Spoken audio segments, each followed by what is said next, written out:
Assalamualaikum warahmatullahi wabarakatuh. Perkenalkan saya Ahmad Ardiansah, calon guru penggerak angkatan 5 DKI Jakarta.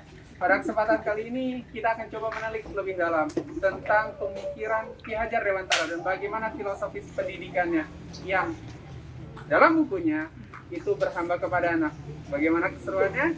Kita akan lihat di penjelasan berikut ini. Hai, balik lagi. Bersama saya Ahmad Ardiansyah. Pada kesempatan saat ini kita akan coba sama-sama melihat refleksi filosofis pendidikan Ki Hajar Dewantara. Ya, dasar pendidikan Ki Hajar Dewantara yaitu menuntun. Maksud pendidikan itu adalah menuntun segala kekuatan kodrat yang ada pada anak-anak agar mereka dapat mencapai keselamatan dan kebahagiaan yang setinggi-tingginya sebagai manusia maupun anggota masyarakat. Nah, menuntun itu merupakan bagian dari pendidikan untuk tumbuh atau hidupnya kekuatan kodrat yang ada pada anak-anak agar dapat memperbaiki lakunya, bukan dasarnya hidup dan tumbuhnya kekuatan kodrat anak. Layaknya seperti berkebun, kita sebagai seorang petaninya itu menanam, dan kita sebagai guru kehidupan, tukang kebun kehidupan, mengibaratkan anak-anak adalah sebagai sebuah tanaman yang secara kodrat kita tidak bisa untuk menggantikan si tanaman tersebut untuk menjadi tanaman yang lainnya. Seorang petani pada hakikatnya sama kewajibannya dengan seorang pendidik yang menanam jagung misalnya, hanya dapat menuntun tumbuhnya jagung. Ia dapat memperbaiki kondisi tanah, memelihara tanaman jagung, memberi pupuk dan air, membasmi ulat-ulat atau jamur-jamur yang mengganggu hidup tanaman padi, dan lain sebagainya. Dasar pendidikan Ki Hajar Dewantara yang berikutnya adalah budi pekerti. Budi pekerti, watak, karakter adalah bersatunya perpaduan harmonis antara gerak pikiran, perasaan, dan kehendak atau kemauan sehingga menimbulkan tenaga atau semangat. Dasar pendidikan Ki Hajar Dewantara ini merupakan bagian dari cipta, karsa, karya, pekerja atau tenaga yang sama dengan tentang keseimbangan atau keselarasan kehidupan.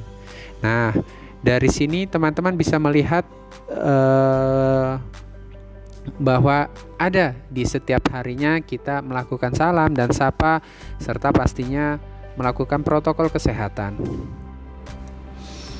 Dan berikutnya merupakan dasar pendidikan Ki Hajar Dewantara yaitu bermain. Bermain merupakan kodratnya anak ya. Dari bermain terciptalah pikiran, perasaan, kemauan, tenaga yang biasa diibaratkan tentang cipta, karsa, karya, dan pekerti sudah ada pada diri anak. Permainan anak dapat menjadi bagian pembelajaran di sekolah. Ini merupakan dasar dari pendidikan Ki Hajar Dewantara yaitu bermain dan pastinya terfasilitasi. Lalu, pendidikan Ki Hajar Dewantara yang pastinya itu merupakan pokok pendidikan harus terletak di dalam pangkuan ibu bapak karena hanya dua orang inilah yang dapat berhamba kepada anak. Maksud dari berhamba kepada anak adalah pendidikan yang berpusat kepada siswa atau pendidikan yang berpusat kepada murid.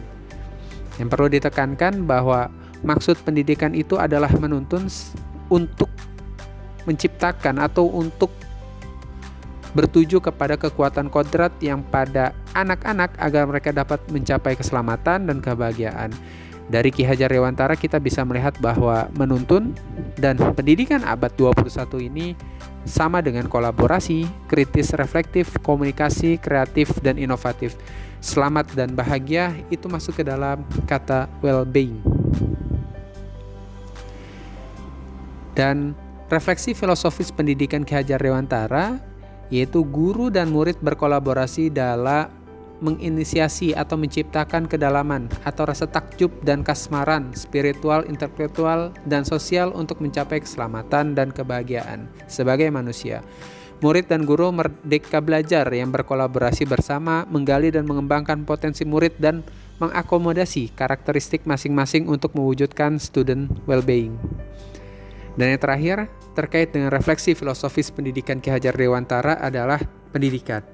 Masa lampau, masa kini dan masa yang akan datang.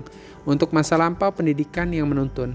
Saat ini, pendidikan gotong royong, yaitu pendidikan yang berkolaborasi, reflektif, dan kritis, sedangkan pendidikan masa depan adalah pendidikan untuk menciptakan atau untuk menuntun murid-murid yang humanis dan yang selamat dan juga tentu bahagia atau biasa disebut student well-being.